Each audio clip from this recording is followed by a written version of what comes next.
conversations. Let's have real conversations. Get ready to stir it up. Life events and everything in between. Let's go. Get ready to stir it up. No capping. If guests got you covered right up. Get ready to stir it up. Stir it up. Come on. Get ready to stir it up. Hello everyone, welcome to another episode of Stir It Up. Today I have Dr. Seth Asafo, and it's really good to have you here. Well, it's good to be back again.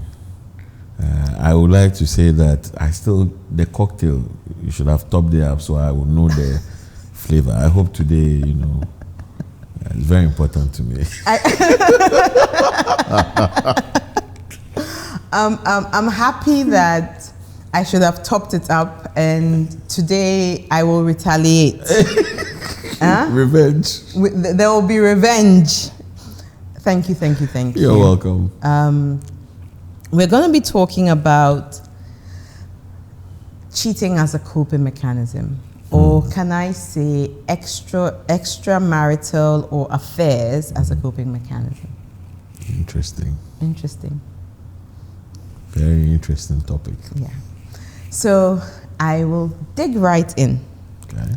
And as per usual, I'll start from a very random place, because I normally like to give a bit of context as we start these conversations. So I'll start from the perspective of, do men and women cheat for different reasons? Oh, yes, they do. Would you like to? Well, in general terms, when you look at cheating, people cheat to get out of their relationships. Some cheat just because they can cheat. It's a conquest. And others cheat to stay within their relationship. So these are the three broad categories. Okay. Now, what we do find is that most women cheat. We call it transitional cheating. They cheat to get out of their relationship. A lot of men cheat to stay in their relationship, and equally, they cheat because they can, because it's a conquest. Interesting. So what I hear you say is, for most men, it's because they don't have something in their relationship, and so that is an escape of sorts, and so that satisfies a certain need. Perfectly. And so then they don't have to ask for it on this side of the fence, and so then they can stay there. So think about it as a being balance, okay? So when things dip too much, the other side loses. So you need to be in some form of equilibrium or homeostasis, okay? Now, many people go outside their relationships to find that balance. Now, sometimes they perceive to get the balance, not because they actually do get it, but it's a perception. If you look at what cheating really is, cheating is not about the sex. Cheating is really about desire. It's about a certain desire, a desire for recognition, a desire for respect, a desire for appreciation, acknowledgement, and not entirely the sex. So that emotional connection is the desire, and the desire is more powerful than the act itself.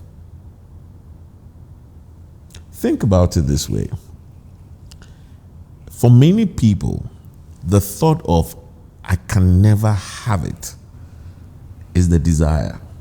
So it's the conquest in that instance. There is a conquest, but equally, there's I like to call it an adrenaline rush, which is, I'm married.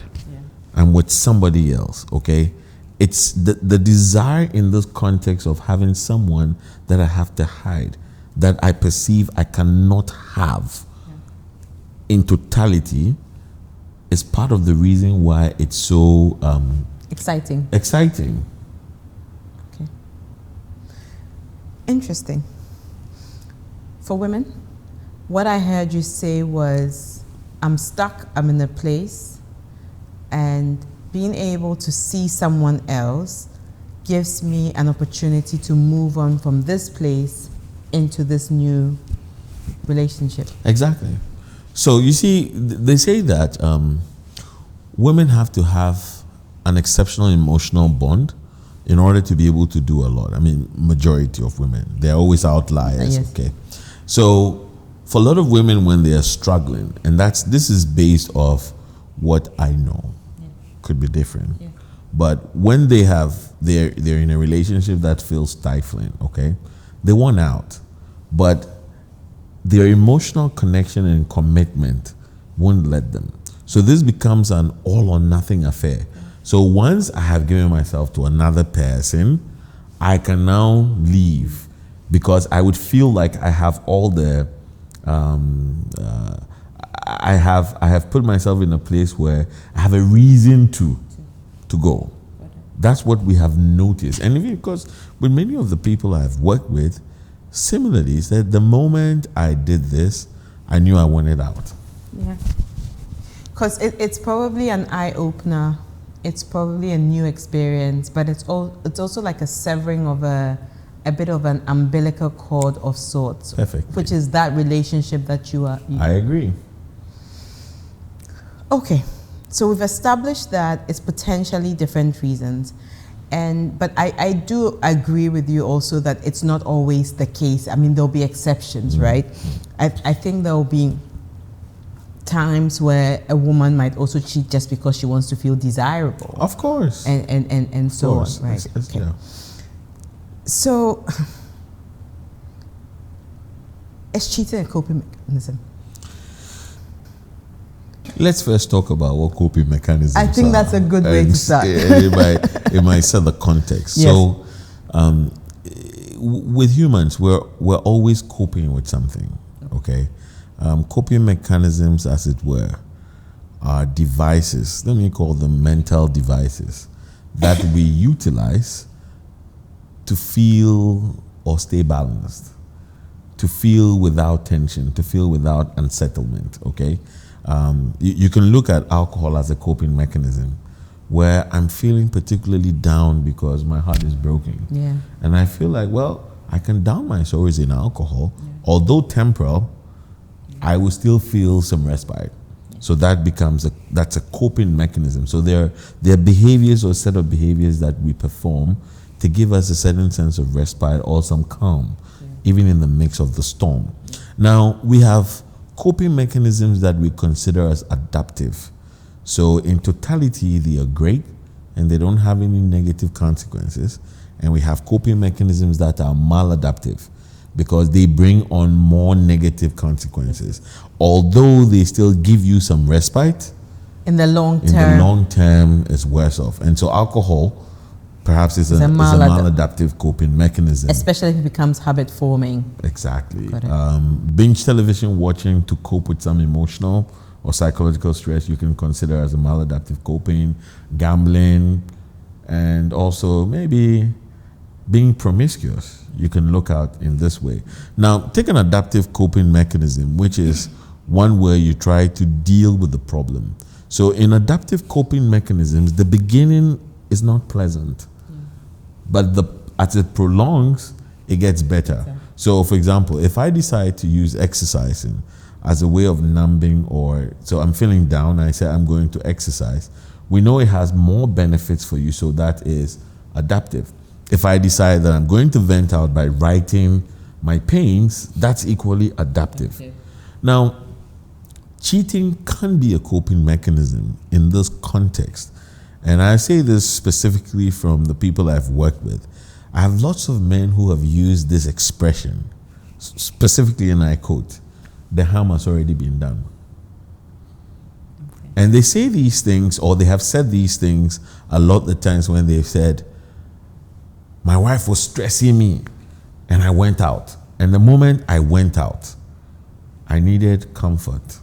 So I went and made an emotional connection or a sexual connection or whatever connection with another. The harm had already been done. I came back home. I was okay. And it became a habit. So no worries. They stress me at home. I go out. I go calm down. And then I come back. Same thing happens in women when they are unappreciated. And there's somebody who is appreciating them significantly. It might not be sexual, but it's an emotional connection. And basically, once those connections go, the end of the road is what? a sexual one. Well, yeah. So yes, cheating can be a coping mechanism because it brings you back to a state of calm or balance, as it were.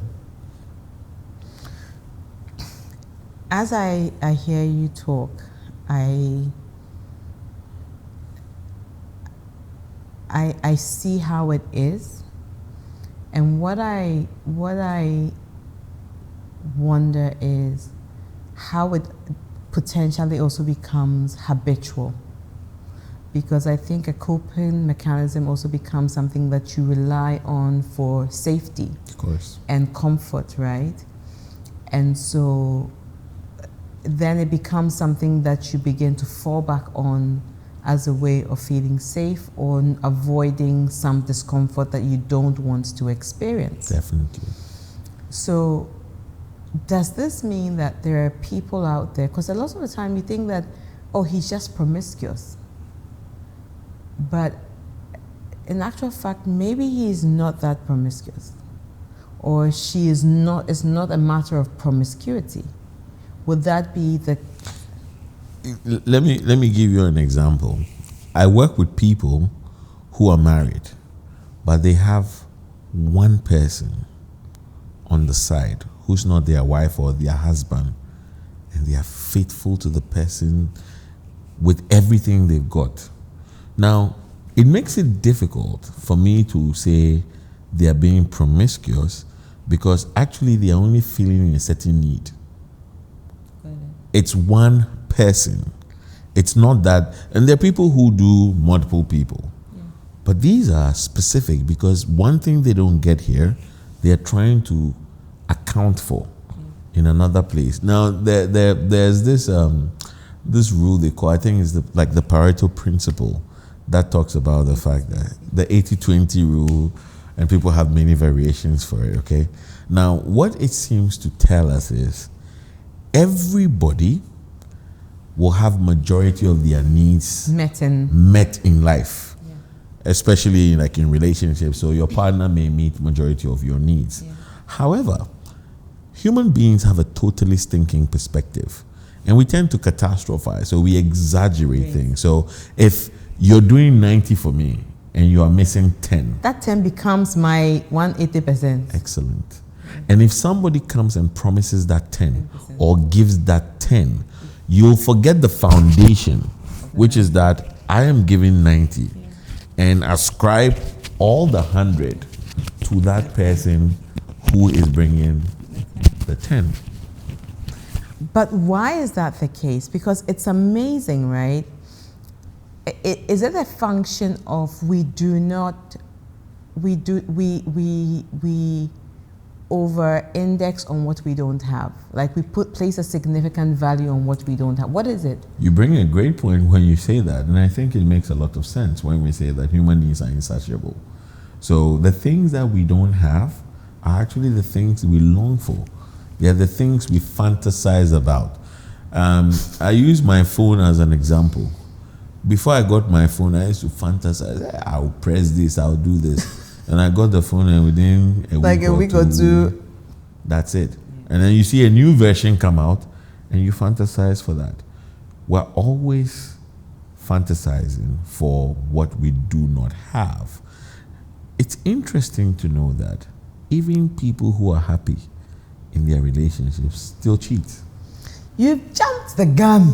I have, Yes, you've jumped the gun, because I have a thing what I was going to talk to you about. Mm-hmm. So as I was reading ahead of today, there were 3 things that jumped out at me, right? Mm-hmm. And I was going to ask you your opinion about it. And so I'll tell you the 3 things.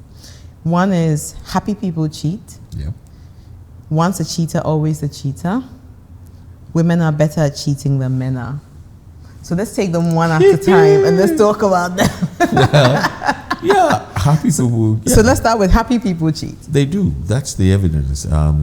Because there are people who you'd see, they seem to have everything going for them. They're happy, they have kids, they love their wives, they absolutely love their partners. Husbands equally. And they love their husbands, right?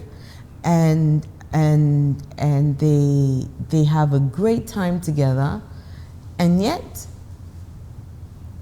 there'll be peace on the side. I hold a philosophy that says that given the right circumstance, anybody can cheat.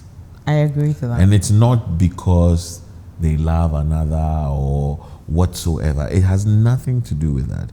I think it's just a human thing of intrigue and curiosity. Okay. Sometimes that's what I believe.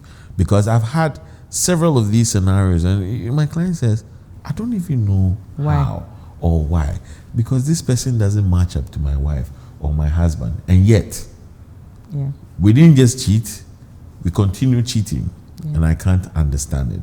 Similarly, I have people come to me and say, I love my husband, I love my wife. Everything's great, but this is what I'm doing. And I keep explaining to them that it fills a certain need for them. There's a void somewhere they're unaware of. Now, in many cases, these are voids that have been created from upbringing and experience. And the experience could be being in multiple relationships and losing them, etc., etc., etc. I had a client who used to tell me, I always have someone on the side. The back burner, just in case. So if this person breaks my heart, it it will pay me, but at least I'll have a coping.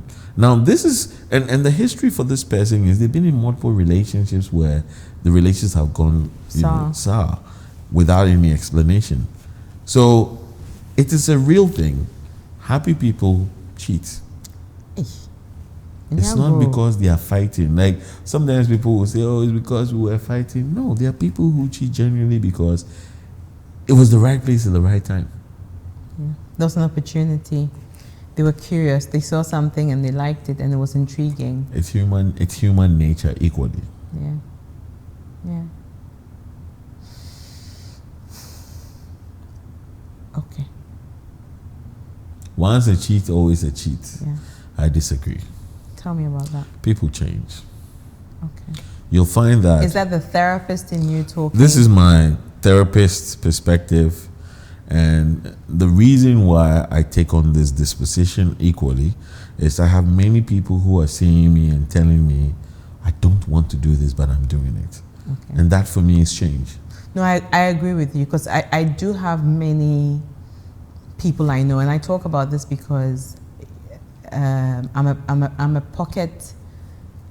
a secret keeper for many people. I always say that. And the people who say, I hold so much shame for doing this. Good. Right?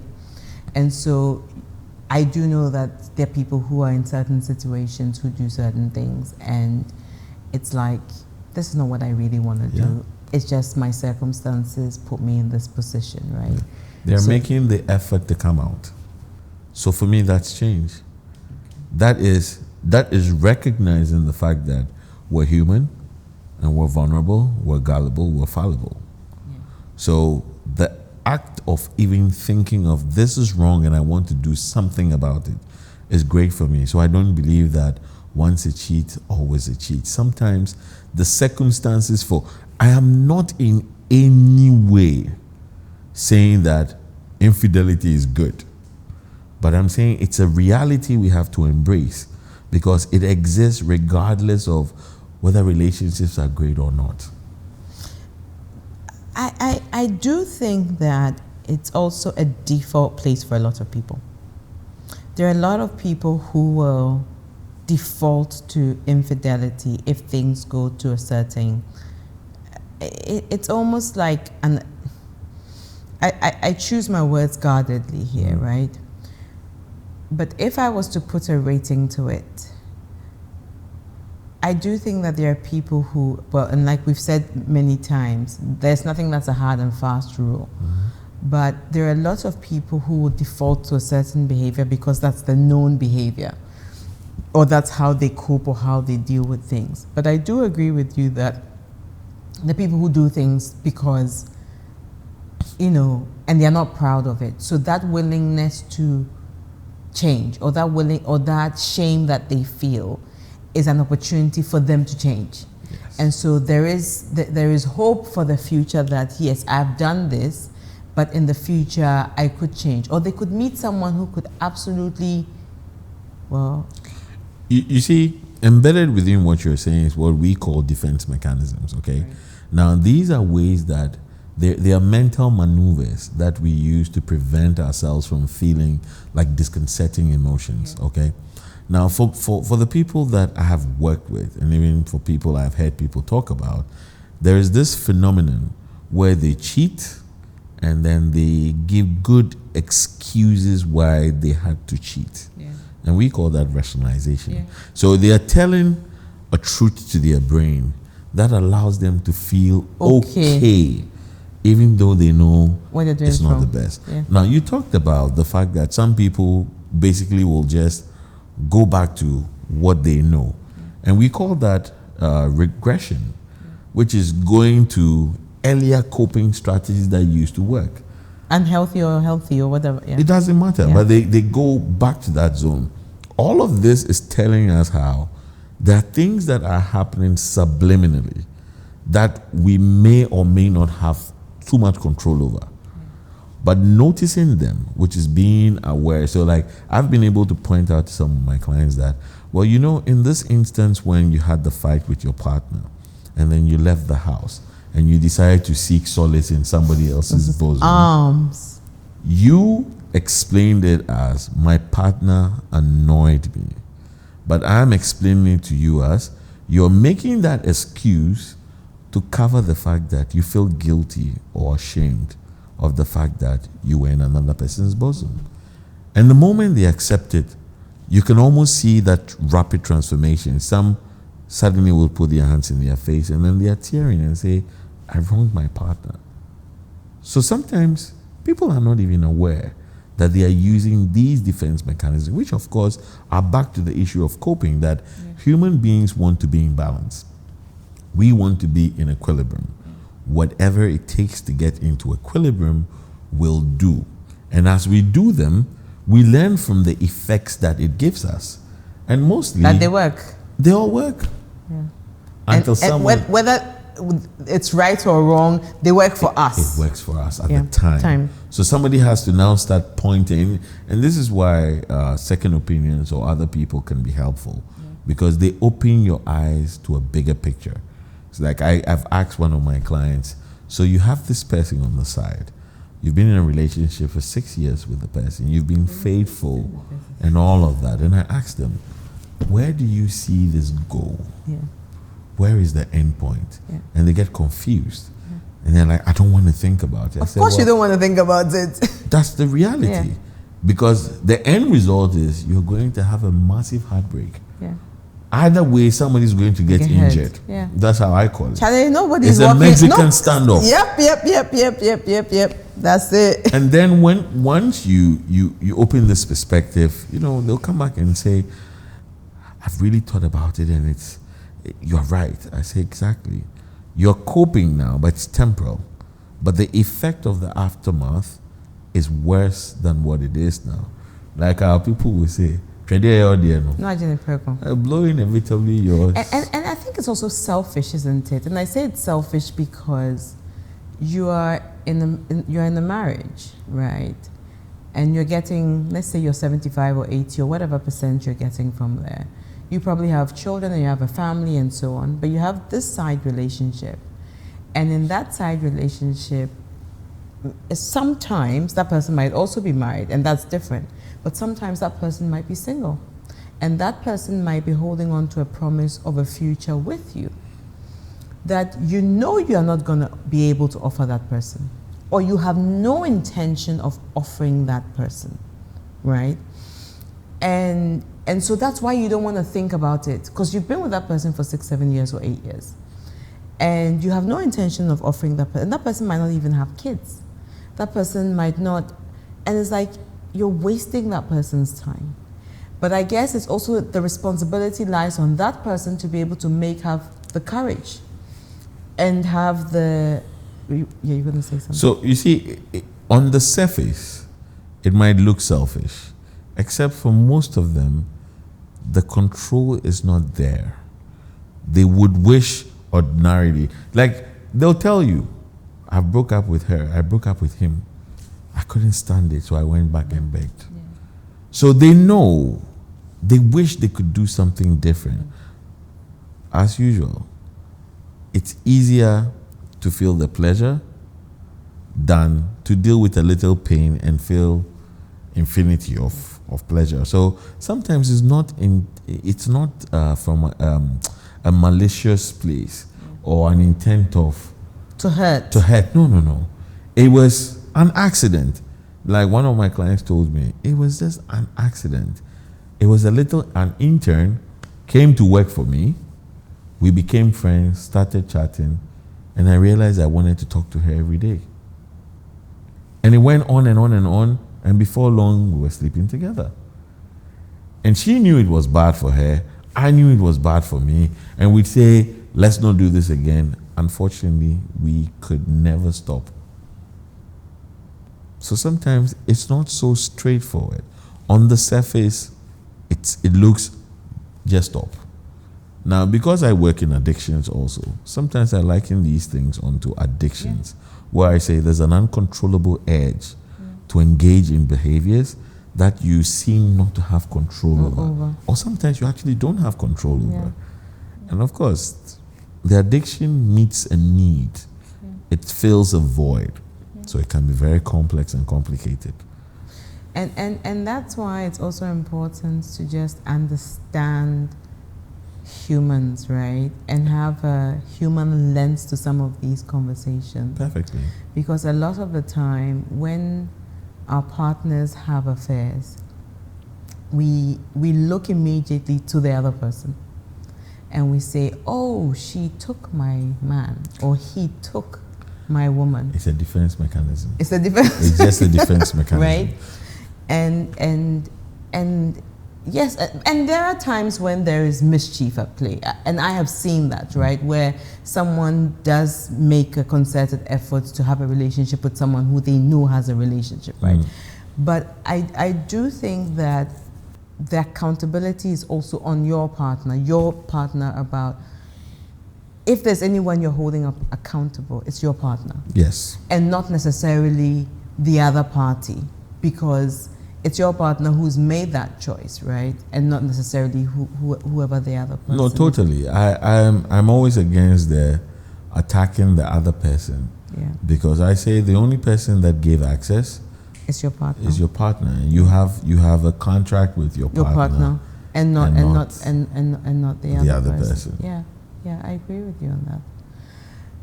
So the last one is, women are better at cheating than men are. I do not know how that is. I have worked with many men who are cheating their partners, don't know nothing about. I know many women who have cheated and their partners know nothing about. So I cannot say much. Although I have heard that as like common knowledge, where they say a woman can cheat and you will never know. Okay. Well, men can also cheat and you will never know. And we haven't put any numbers to it yet. But I wonder, it's a little tricky for me. I mean, looking at it from what I understand about when people say that they're in love. You see, for many women, there must be an emotional connection to be with someone. Okay. And you can't share the emotions around. Okay. Do you get what I mean? Okay. So usually, if you focus on one, you start depriving the other. And that might make it more obvious for anyone to recognize there's something. So you would assume that it would be easier to recognize when a woman is cheating than when a man is cheating. Perfectly. Is that what you're? They'll tell the signs. Men, if it's sexual in nature, men can have sex just for a biological need, and there's no connection attached to it. It's not so easy for women. From what I know with my practice, because the people they'll cheat with are people they've known and they've had something, like they have an emotional bond that is created. So I don't know. You don't know. This is just me saying from my experience. Yeah. No, it's fair. And that's what I was asking you, because these are some of the things that jumped out to me, and I thought, let me ask you what your thoughts are. Fair. Well, the other part I'd say is it should be more likely, because by and large, society accepts men cheating to some degree, But that's a challenge. and not women. Yeah. Which means they have to be extremely skilled to hide it. Yeah. So they've evolved to develop that capability. I think that a society is also a big contributor to where we are in terms of how our family units are hugely compromised and breaking down, isn't it? Yeah. I think for most men, if you speak to their partners, they have a different perspective about them from what the outside world will think about them, and vice versa. I mean, most people think, oh, Kia is amazing and she's a really great person. And if you speak to my partner will probably be saying to you, oh God, she's a handful. Familiarity. It's familiarity. It's familiarity. And then it's vice versa. Like if you speak to Emma's husband, he will say them, Charlie. You know, so I guess you're saying it's familiarity. As a coping mechanism,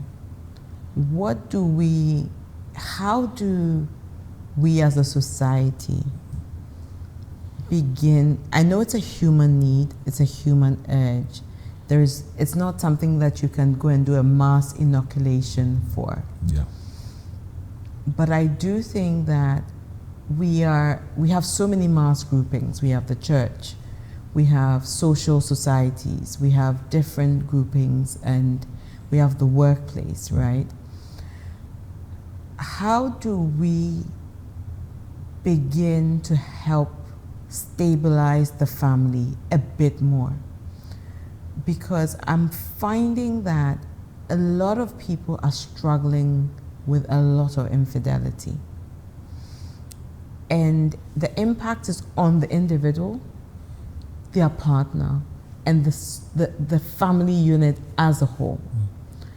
And the truth is that our fathers had affairs. So it's not something that started, and our fathers did the same. Perfectly. So it's not a new phenomenon, right? But there are also conversations about how the impact is getting significantly worse. Our divorce rates are going up. You look at how it's becoming almost normal to have multiple relationships today than it has been in the past. Do you see us being able to transition from that? And if you do, what are some of the things that we can begin to do as a society to kind of have more stable families? Well, or relationships? The infidelity in itself is an act of stabilizing the family for many people. No, I agree because with you. Because, like you said, it's the equilibrium. It's balanced. So once they are okay, they come home and then they are fine. Now, let's also put something in context. In terms of divorce, it might interest you to know that if you look at the statistics for why people get divorced, it's actually one of the smallest things. Infidelity is not one of the big things. Exactly. Yes, you're right. In fact, infidelity has been found to bring a lot of growth within families. And that doesn't mean I'm pro-infidelity, but it's been found so. So guess what? When people go through that phase and they work through it, what seems to happen in a lot of them is that there's open communication, and open communication can do amazing things for every relationship. Say that again. When there's infidelity, so you found me out, okay, and you're complaining about it, you are pained. Yeah. Now I have to. The onus is on me to make you feel better, to make me feel safe. So I've got to do a whole lot of things. I'm telling you everything you need to know. Yeah. Now, sometimes I say, and so that when I work with people, I tell them to stop asking the questions of, where did you do it? What position were you in? I tell them to stop asking that and rather ask, what need did she or he meet for you? And that because that's the why. Missing? Because you want to find the constructs that you can work on. especially when you've made a decision that You're staying. you're staying.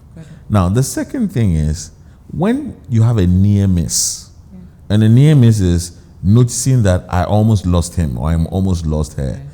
There's a certain desire that sparks up that makes the relationship just catches flame again. And that is another plus.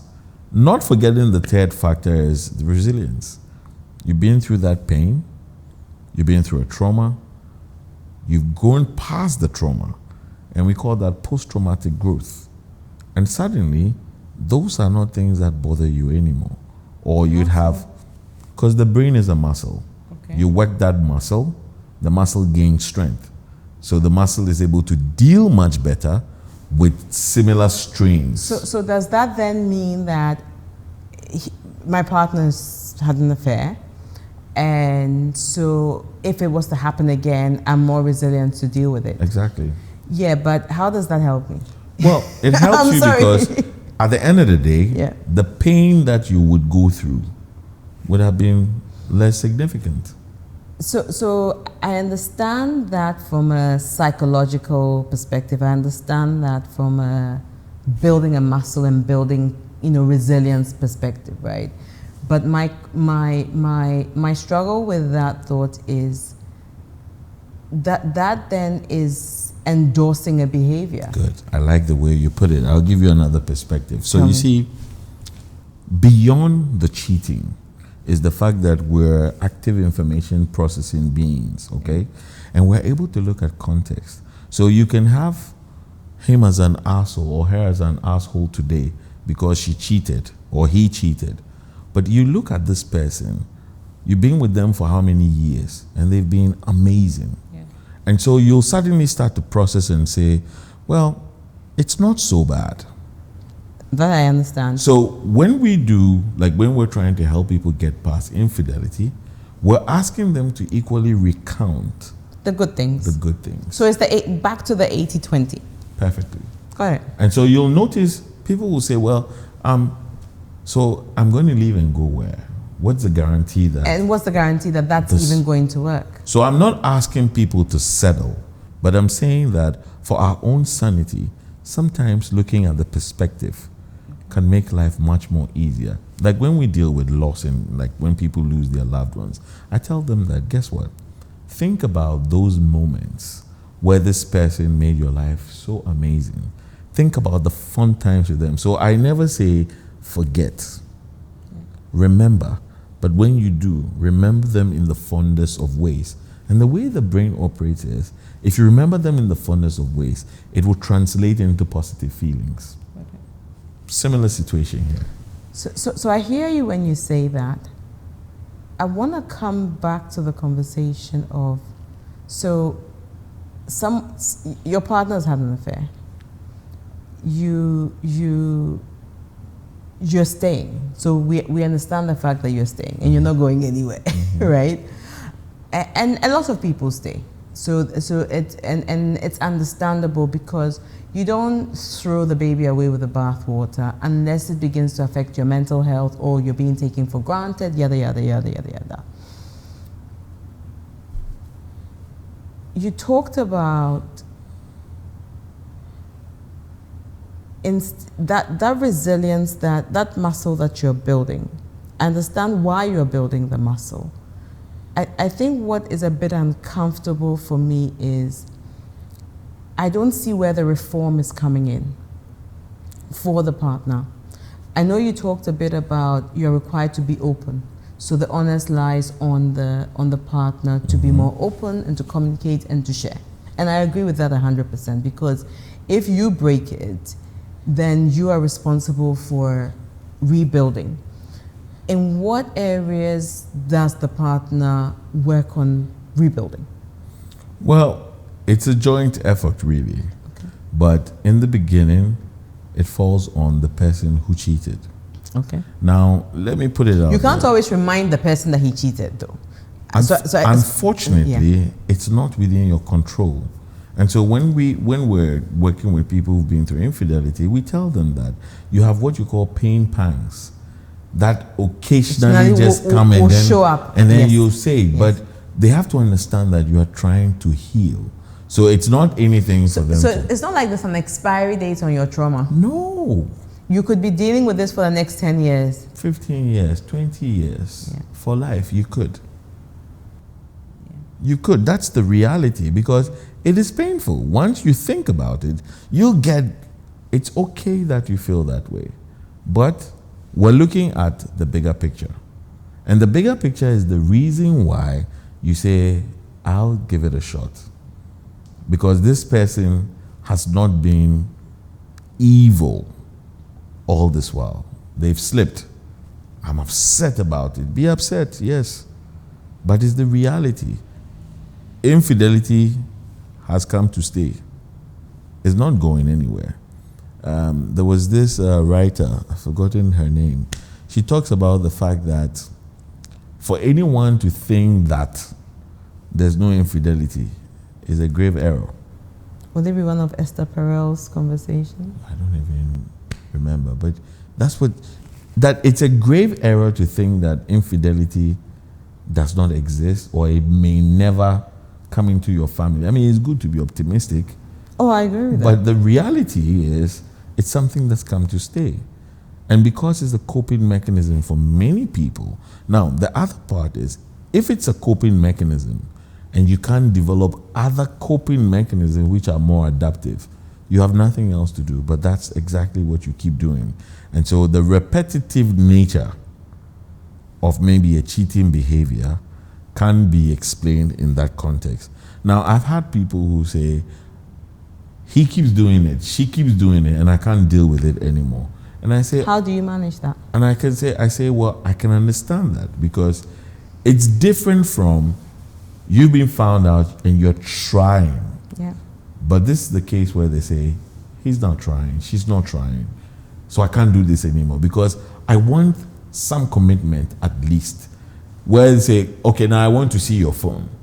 In those early stages, to build trust, you got to do that. Say, no, I'm not going to do it. Do whatever you want to do. Or, yeah, shit happens. Mind my words, but saying something like that is not somebody who is willing to do anything about it. And they are probably just doing it because they can.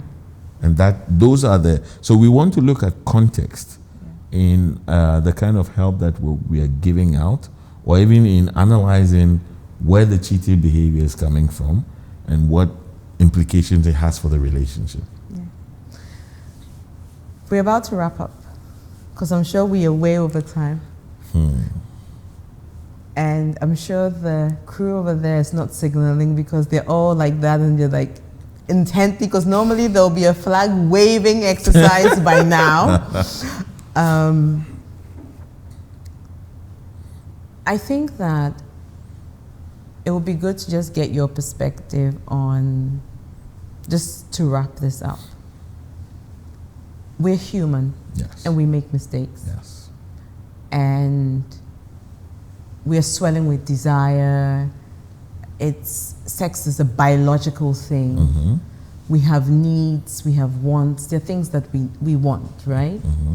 And so the chances that at some point in time someone will slip up exist, right? So it would be good to get your perspective on, if there are 2 or 3 things that, if there is infidelity, that need to happen after the infidelity to ensure the rebuilding process works, what will be those 3 things be? First one is open communication. So moments after you have been caught, you have to be open about what happened, why it happened, or why you think it happened. You have to be able to do that. 2, you have to build trust. In building trust, it might include being monitored. So you're going here, I'm here, and you send a voice note, you send a screenshot, you're doing video calls. You're trying to rebuild the trust. Now, the third one is very complicated for many people, is when your partner is asking you about the infidelity. And many people fear that it would hurt them even more Unfortunately, you not telling them hurts them worse. Why? Because their imagination goes wild. But if you tell them something, even if you are lying, it's a story to hold on to. It's tangible, especially if it has elements of, so which hotel did you go to? Then you say it. And they say, and so what happened? So we were on the porch, we drank wine, and then we had sex. Then they'll go on and say, how did you do it? Did you ever whisper those words you whispered to me when you are... In your answering these questions, you are bringing closure to their imagination. Or else they'll be in that cycle forever. And the mind is powerful. So it will just... we talked about how whatever you think about is real for you. Perfectly. Yeah. And so then it just exaggerates it and makes things worse. But if you're someone who's going through or you've been through infidelity, remember that there's help out there. It's not the end Of the world. of the world. Whether you choose to stay, whether you choose to move on, you can do it in adaptive ways that ensures that your mental and emotional health is protected. So, round 2. Yes. And also, Yes, so.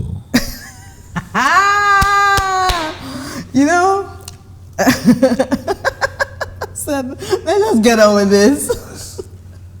Stir it up.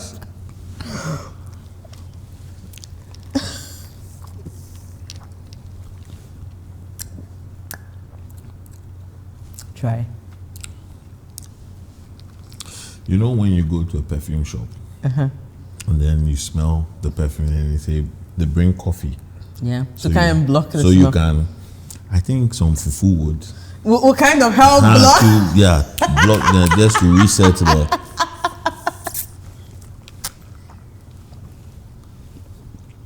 I can still taste the. Nope. I'm lost. Passion fruit. Yes, there's passion fruit as a flavor. Yes. It's there. Okay. Yes. Keep going. One more. But you know what? Even though it's off camera, you're the only person who's got it spot on. So I just need to tell you that. Thank you very much. Only. Yeah. See, I can even tell you, if the fufu was here, I would tell you every single note and even the chemical composition. Thank you for coming. All right, then. It's a wrap.